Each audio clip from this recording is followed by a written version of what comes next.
আমি কিভাবে ব্লাউজের ওপর ডিজাইন করি, কি রং ইউজ করি, কি তুলি ইউজ করি না করি, সবটা আজকে তোমাদের সাথে শেয়ার করতে চলেছি এই ভিডিওটার মাধ্যমে। স্কিপ না করে গোটা ভিডিওটা দেখবার অনুরোধ রইল তোমাদের কাছে। প্রথমে এই ব্লাউজটার ভেতরে আমি একটা বোর্ড ঢুকিয়ে নিয়েছিলাম যাতে উল্টো পিঠে রংটা না চেপে যায়, সেই কারণে। তোমরা চাইলে এখানে পেপারও ব্যবহার করতে পারো, কোনো অসুবিধা নেই। প্রথমে আমি পরিমাণ মতো আমার যতটা লাগবে ঠিক ততটা আমি ঢেলে নিলাম একটা প্লেটে। আর এখানে যেহেতু আমি চন্দন কালার ব্যবহার করতে চাইছিলাম আর আমার কাছে ওটা ছিল না, সেই জন্য হলুদ কালার আর সাদা কালারটা মিক্সড করে আমি চন্দন কালারটা করে নিয়েছি। এখানে বলে রাখি এটা হচ্ছে মিডিয়াম 1, তোমরা দেখতেই পাচ্ছ। এটা আমি কালারের সাথে মিক্সড করছি। এখানে কোনো রকম জল কিন্তু কেউ ইউজ করবে না কালারের সাথে।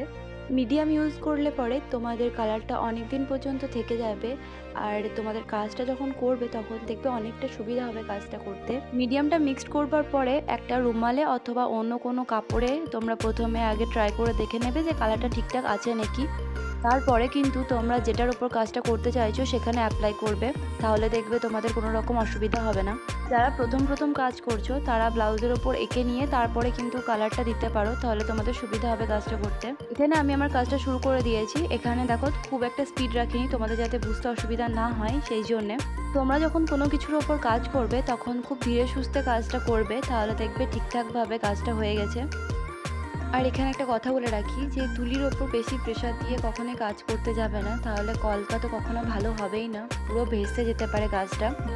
যতটা পারবে ততটা তুলিটাকে হালকা করে ধরে কাজটা করবার চেষ্টা করবে, তাহলে দেখবে কাজটা খুব পারফেক্ট হবে। আচ্ছা, এখানে তোমাদেরকে তো বলাই হয়নি যে আমি কোন তুলিটা ইউজ করছি। এখানে আমি 000 তুলিটা ইউজ করছি। বেশিরভাগ ক্ষেত্রে কলকা করতে গেলে বা ব্লাউজের ওপর বা পাঞ্জাবিতে ডিজাইন করলে পরে আমি 000 তুলিটাই ইউজ করে থাকি, অথবা 00 তুলিটাও ইউজ করে থাকি। এই তুলিটা হচ্ছে সিনথেটিকের তুলি। এর কোম্পানিটা আমি তোমাদেরকে বলতে পারছি না, কেন কি কোম্পানির নামটা উঠে গেছে।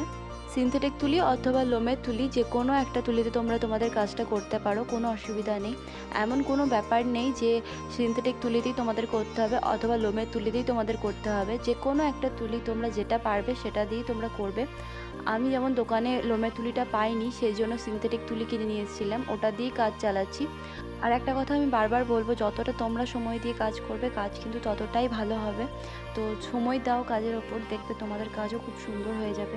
যারা প্রথম কাজ করছো তাদের জন্য বলে রাখি, যখন কোনো ডিজাইন তোমরা করবে তখন কোনো খাতাতে অথবা পেপারে প্রথমে কাজটাকে করে নেবে, তারপরে গিয়ে কিন্তু কাপড়ে অ্যাপ্লাই করবে, তাহলে দেখবে ঠিকঠাক থাকবে, একদম কোনো অসুবিধা হবে না। আর এখানে দেখো আমার ব্লাউজের পেছন দিকে যে বর্ডারের ডিজাইনটা ছিল সেটা পুরোপুরি কমপ্লিট হয়ে গেছে। শাড়ি, ব্লাউজ, পাঞ্জাবি অথবা যে কোনো জিনিসের ওপরেই কাজ করবার পর 2 দিন কিন্তু ভালোভাবে শুকিয়ে নেবে।